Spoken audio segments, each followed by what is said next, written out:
ሰላም ጤና ይስጥልን። ይህ ኢትዮ ታይምስ ሚዲያ ነው። ሰላም ጤና ይስጥልን የቻናላችን ተከታታዮች የዜና ጥንቅራችን ይዘንላችሁ መጥተናል። በቆይታችንም የምክክር ኮሚሽኑ አቅጣጫም ካልተስተካከለ ከሂደቱ እንወጣለን ሲሉ አብንና እናት ፓርቲ ለሀገራዊ ምክክር ኮሚሽን የመጨረሻ ማስጠንቀቂያ ሰጥተዋል። በቆይታችን እንመለከተዋለን።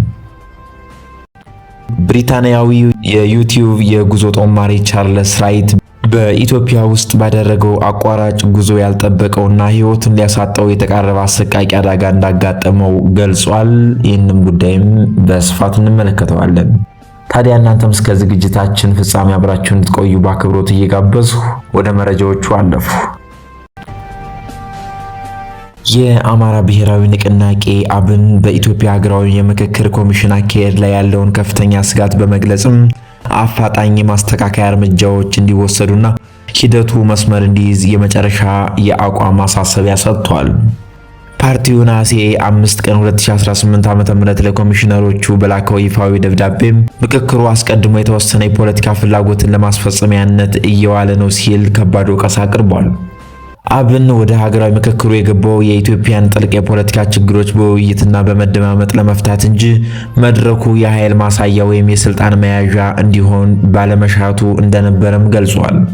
ሆኖም በሂደቱ ውስጥ በተሳተፈባቸው ጊዜያት ከተራ የአሰራር ችግር ያለፈ የሂደቱን ታማኝነት፣ አካታችነት፣ ገለልተኝነትና ሕጋዊነት አደጋ ላይ የሚጥሉ የተደራጁ ዝንፈቶችን መታዘቡን አስታውቋል። በደብዳቤው ላይም በተለይም ከውይይት መጀመር በኋላም ግልጽነት በጎደለው መንገድ አዳዲስ ተሳታፊዎችንና ባጆችን መጨመር እንዲሁም የብልጽግና ፓርቲ ከፍተኛ አመራሮች ከተመደቡበት ቡድን ውጭ በመግባትም በውይይቱ ላይ ጫና መፍጠራቸውንም ጠቅሷል። ይህም የተሳታፊዎችን ምጥጥን በማዛባት ቀድሞ የተወሰነ የፖለቲካ ውጤት ለማምጣት የተደረገ ቡድናዊ ስምሪት እንደሆነም አብን በመግለጫው አመላክቷል። ሌላው ደግሞ አብን ያነሳው ዋና ነጥብ የባለሙያዎቹ ፓነል ገለልተኝነትን ይመለከታል። በተለይም በፌዴራል ከተሞች የሥራ ቡድን የተመደቡ ባለሙያዎችን የአንድ ወገን ፖለቲካል ትርክትን ለማስረጽ መሞከራቸውን በመጥቀስ ኮሚሽኑ የፓነል አባላቱን የምርጫና የብቃት መስፈርት እንዲሁም የፖለቲካ ገለልተኝነታቸውን የሚያረጋግጥ መረጃ ለሕዝብ ይፋ እንዲያደርጉ ጠይቋል። በአዲስ አበባ ጉዳይ ላይ የሚደረገው ውይይት የምክክሩን ታማኝነት የሚፈትን ወሳኝ አጀንዳ መሆኑን የጠቀሰው አብንም ጉዳዩ በጥቅል የድምፅ ብልጫ ሳይሆን በጥበብ ሊያዝ እንደሚገባ አሳስቧል። የሐሳብ ነጻነት በመገደቡና በአንድ ወገን የቁጥር ብልጫ ሌላውን የመጫና አካሄድ በመኖሩም በአዲስ አበባ ዙሪያ የሚደረገው ንግግር በአስቸኳይ እንዲቆምና አጀንዳው እንዲያርፍ አጥብቆ ጠይቋል። አብን ኮሚሽኑ በአፋጣኝ እንዲወስዳቸው የጠየቃቸው እርምጃዎችም ተጨማሪ የተሳታፊዎች ለውጥና የአዲስ ባጅ አሰጣጥ በአስቸኳይ እንዲቆም፣ በገለልተኛ አካል የሂደት ኦዲት ተደርጎ ውጤት ለሕዝብ ይፋ እንዲሆን፣ ገለልተኛ የቅሬታ ማስተናገጃ ስርዓት እንዲቋቋምና ለቀረቡ ጥያቄዎች ኮሚሽኑ መደበኛና ዝርዝር የጽሑፍ ምላሽ እንዲሰጥም ጠይቋል። በመጨረሻም አብን ይህንን ማሳሰቢያ ያቀረበው ምክክሩ እንዲፈርስ ሳይሆን እውነተኛ ዓላማውን እንዲመታ በመሻቱ እንደሆነ ገልጾም ነገር ግን ኮሚሽኑ እነዚህ መሰረታዊ ስጋቶች ችላ ብሎ ወደ ቀጣይ ምዕራፍ የሚሸጋገር ከሆነ ፓርቲው ከሂደቱ መውጣቱን ጨምሮ ተገቢውን የፖለቲካ ውሳኔ የመውሰድ መብት የተጠበቀ መሆኑን በጥብቅ አስታውቋል። እናት ፓርቲ በአሁኑ ወቅት እየተካሄደ ያለውን ሀገራዊ የምክክር ሂደት በተመለከተ ጥብቅ አቋሙን አንጸባርቋል። ፓርቲው ነሐሴ 6 ቀን 2018 ዓ.ም ባወጣው መግለጫም የምክክር መድረኩ አገርን በብሔራዊ መግባባት ከማጽናት ይልቅ የቡድን የበላይነትን ለማምጣትና አዲስ የእርስ በርስ ጦርነት ለማነሳሳት ታልሞ እየተሰራበት መሆኑን ገልጿል። በመሆኑም ከዚህ የምክክር መድረክ በሚወጡ ማናቸውም ስምምነቶች ላይ ፊርማውን እንደማያኖርም አስታውቋል።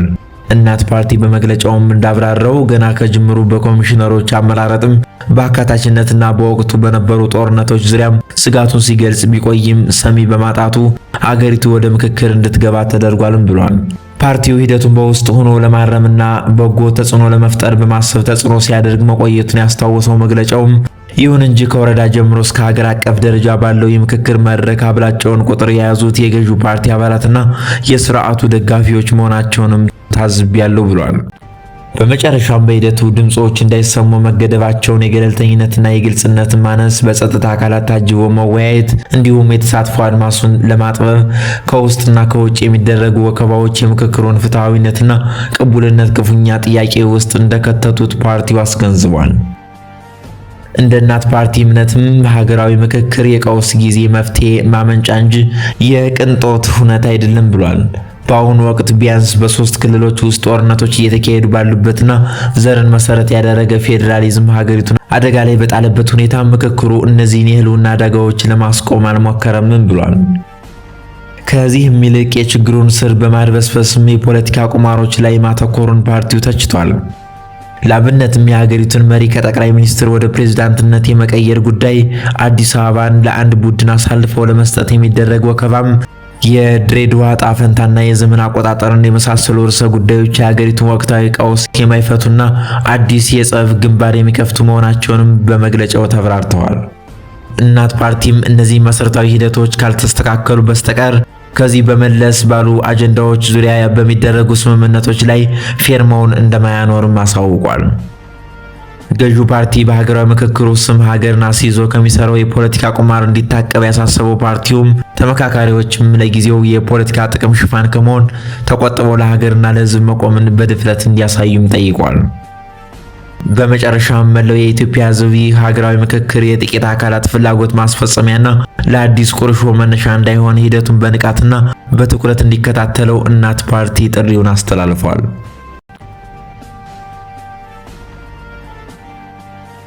ብሪታንያው የዩቲዩብ የጉዞ ጦማሪ ቻርለስ ራይት በኢትዮጵያ ውስጥ ባደረገው አቋራጭ ጉዞ ያልጠበቀውና ሕይወቱን ሊያሳጣ የተቃረበ አሰቃቂ አደጋ እንዳጋጠመው ገልጿል። ቻርለስ ወርልድ ትራቭል በሚለው የዩቲዩብ ስሙ የሚታወቀው ይህ የ40 ዓመት ጎልማሳም በቶዮታ ያሬስ መኪና ብቻውን በመጓዝ ላይ ሳለ ቆቦ አካባቢ ታጣቂዎች ጥቃት ደርሶብኛል ብሏል። ጦማሪውም መንገድ ላይ ሊያስቆሙት ከሞከሩት 2 ታጣቂዎች መካከል አንደኛው የክላሽንኮቭ ጠመንጃ ሲያዘጋጅ በማየቱም ፍጥነቱን ጨምሮ ለማምለጥ ሲሞክር ታጣቂውም ከኋላው 2 ጊዜ ተኩሶ ከተተኮሱ ጥይቶች አንደኛው መኪናውን በስቶ በማርሽ ማስገቢያው ላይ አርፎ በነበረው በቀኝ ተረከዙ ላይ ተሰንቅሯል። አደጋው ከተከሰተበት ዕለት አስቀድሞ እግር ኳስ ሲጫወት ያንኑ እግሩን ተሰብሮ ስለነበረም ቻርለስ የተመታውን በጥይት መሆኑን ወዲያውኑ አላወቀም ነበር። በዚህ ምክንያት ጥይቱን በእግሩ ውስጥ እንደያዘ ለ24 ሰዓታት ያህል ወደ 300 ማይልስ የሚጠጋ ርቀት አሽከርክሯል። ይሁን እንጂ የጦማሪው አሰቃቂ ገጠመኝ በታጣቂዎቹ ጥቃት ብቻ አላበቃም። በህይወቴ ያሳለፏቸው የከፋ 4 ሳምንታት ሲል በገለጸው የኢትዮጵያ ቆይታውም አዋሽ አካባቢ በጎግል ካርታ እየተመራ ሲጓዝ መንገድ በመሳሳቱም ከ2 የፌዴራል ፖሊሶች ጋር መላተሙንም ይናገራል። ጦማሪው እንዳለው ከሆነ ፖሊሶቹ በተሽከርካሪው ጎማዎች ላይ ተኩስ በመክፈታቸው በበረሃ ውስጥ ለተጨማሪ ኪሎሜትሮችን ለመጓዝ ተገዶ በመጨረሻ መኪናዋ አቁማለችም ብሏል። ስልኮቹን እንደተነጠቀና በጥይት የቆሰለና የተሰበረ እግር ይዞ እንዲሮጥ መገደዱንም ተናግሯል። ከዚህ ሁሉ እንግልት በኋላም በዳዋ 20 ሆስፒታል በተደረገለት የ2 ሰዓታት ቀዶ ጥገናም ጥይቱን ከእግሩ ውስጥ ማውጣት ቢቻልም በሕክምናው መሃል መብራት በመጥፋቱም ሐኪሞቹ ለ10 ደቂቃዎች ያህል በሞባይል ስልክ ባትሪ ብርሃን ቀዶ ጥገናውን ለመቀጠል መገደዳቸውንም የገጠመውን ፈተና አባብሶታል። ከቀዶ ጥገናው በኋላም ቢሆን ስቃዩ አላባራም። ቻርለስ በኢትዮጵያ ባሳለፋቸው 32 ቀናት ውስጥም 3 ጊዜ ታስሮ እንደነበርና የታጠቀ ፖሊስ በሚጠብቀው ሆቴል ውስጥ ለ6 ቀናት በእስር መቆየቱንም ገልጿል። በመጨረሻም የኬንያን ድንበር ሲሻገርም ነፃነት ምን ያህል ጣፋጭ እንደሆነ መረዳቱን የገለጸው ጦማሪውም ምንም እንኳን ወደ ግጭት ቀጠና በገዛ ፍቃዱ መግባቱን አምኖ ኃላፊነቱን ቢወስድም በኢትዮጵያ ቆይታው ሕይወቱ ተርፎ ይወጣል ብሎ ተስፋ የቆረጠባቸው በርካታ አጋጣሚዎች እንደነበሩም አስታውሷል። በአንጻሩም በፈተናው ወቅት የረዱትንና ቅንነት ያሳዩትን ኢትዮጵያውያን ማመስገኑንም አልዘነጋም። አሁን ላይ እግሩንና መኪናውን እያሳከመ የሚገኘው ቻርለስም አገግሞ ጉዞውን ለመቀጠል ወራት ሊፈጁበት እንደሚችሉም አመላክቷል።